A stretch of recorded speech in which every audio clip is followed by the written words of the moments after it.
Today is the 28th birthday of kennyS, the iconic French sniper, the best pure AWPer I've ever seen in any version of Counter-Strike. And by the way, also just one of the sweetest guys you could ever meet. One of the few players I would actually consider a friend, who I ever sort of let in beyond just the Thorin persona and let them sort of see what was going on behind the scenes. Just a guy that I've been able to support his whole career. I'm able to play a tiny part in it, being able to give him some encouragement or some advice sometimes. And I will say, because it's his birthday, I'll tell a little anecdote. He told an anecdote in the reflections I did with him about how I was the second person after his girlfriend who he hugged when he won the majors, Remat Cluj-Napoca. But there's actually a cooler story, I think. It's one that I actually even have said on, I think, Summoning Insight. Was one of the few moments I ever got like properly emotional and almost shed a tear, but I didn't quite. It's the last style, man, from northeast of England, which was at ESL1 Cologne 2018, when they had that Existence, Shock, Smith's Body, kennyS lineup, which didn't end up working out with a bunch of throwback players.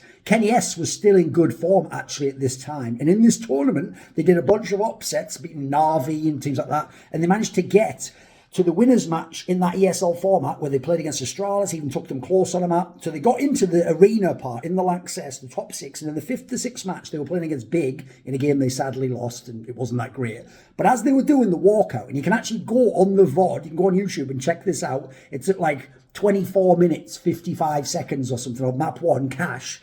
When they were doing the walkout, because remember, Lanxess legendary walkout, remember it was majors, you'd have like Get Right coming through, and then Olaf Meister with the weird one where he had a dildo smashed on him or whatever. That was the one where you do that walkout through the crowd on the floor seating, right? When Kenny walked out like that, well, the analyst desk faces the back of the Lanxess arena, and we basically see directly the people coming out of the both sides of like the locker room walk as it is to the stage. And when Kenny saw me, because I was a friend of his, and obviously I was pulling for him in this game and I was nervous for him, he looked over, locked eyes with me on the desk, and it looks on the video like you can't see who he does it to. He just does a thing sort of like that. Was actually, he was just looking me dead in my eye and did that to me. And I remember in that moment thinking, whoa, like that was a moment that actually touched me a little bit. Like he actually went out of his way to find me, to like give me a thing, and that made me think like, oh, this is the guy to ride with. This is who you want to go to war with. So there's one of those rare moments I've sort of let you in behind the curtain there. That's a moment that touched me. So happy birthday to kennyS, one of the all-time greats, and I hope